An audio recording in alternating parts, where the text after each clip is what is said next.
1 video, week 13 task video. We are going to perform a chemistry panel. We are performing a Critical Care Plus on the Betscan DS2, which is the Stat Lab chemistry analyzer that we have. It runs on either heparinized whole blood, plasma, heparinized plasma, or serum. In this case, we're using heparinized plasma. We're going to take about 100 microliters of sample, and we're going to put it into this little well over here with the arrow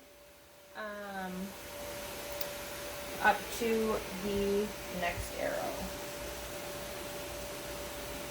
That. Put this back. And then clean the top of this a little bit so that's still.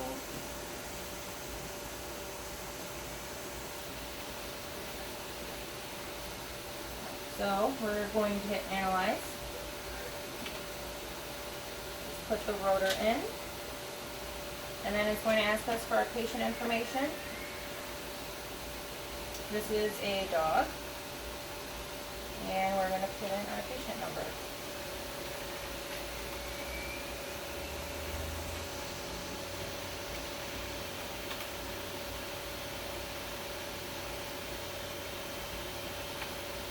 Alright, when this finishes, it'll print the chemistry results, similar to this one. And it'll also directly attach to the patient's record. That's it. Alright, this is a heartworm test. We're doing a serologic ELISA test.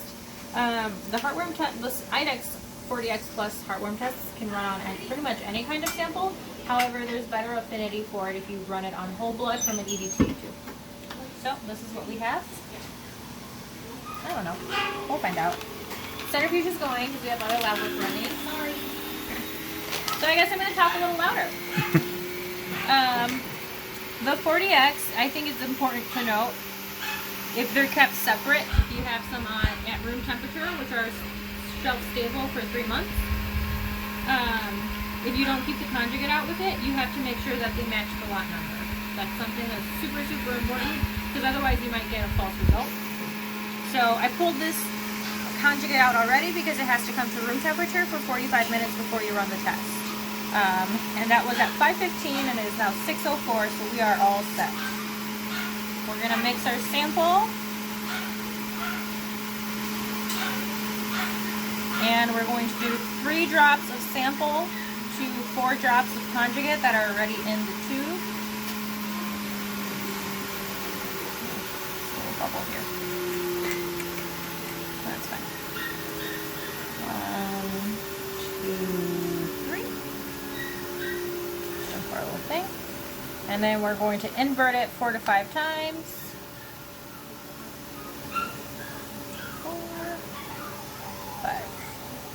And then we are going to put it into the snap test. So it's all going to go into this well here. And then it's going to travel up to this activator circle, and once it is in that circle, or after a minute of the sample being put into the well, you can snap the test, and you'll have your result in 10 minutes. 8 minutes. 8 minutes. It's 8 minutes. Mm-hmm.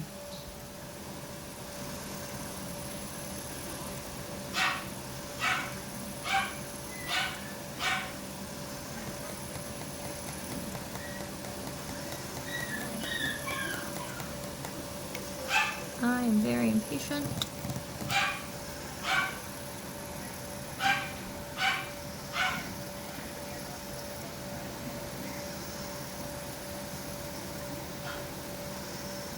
There you go. Oh, there we go. We're going to snap it. And we're going to let this hang out for 8 minutes. It's 6:06. So we are looking at the test result for a 40X.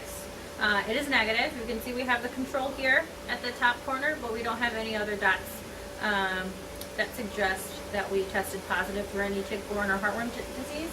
The Tick-borne diseases that the 40X tests for are primarily Ehrlichia and Anaplasma. It tests for 2 species of Ehrlichia and Anaplasma, specifically Ehrlichia canis and Ehrlichia ewingi, as well as Anaplasma sorry, I have to write it down.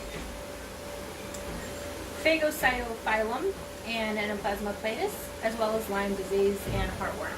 So this patient was negative for them. It presented for lethargy, fever of 1047, and just all-around malaise, as well as an elevated white blood cell count with a history of tick exposure. So it's really important for us to get a 40X baseline on board, just in case it does end up positive at any point, or we need to send out some additional tick titers. Link. Alright, we are running a direct heartworm test smear.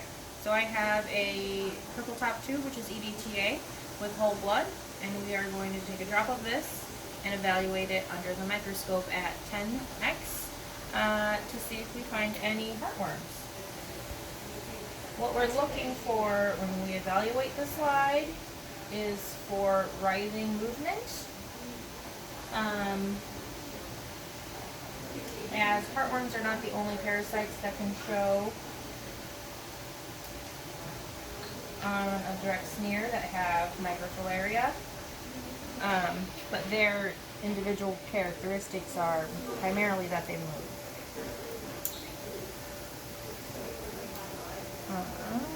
This was a clean slide already that I cleaned just before we started the video, so that we have a nice clean slide. We'll focus.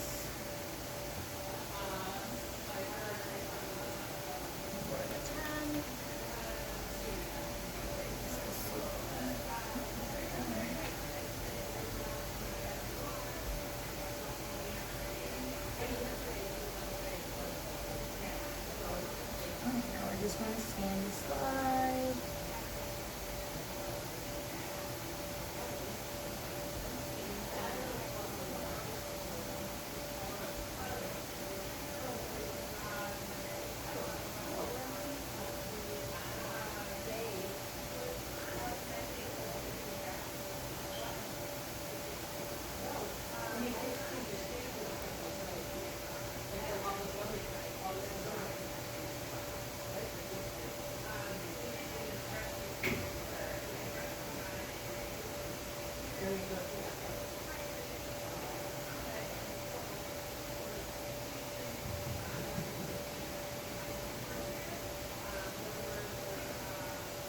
And our test is negative.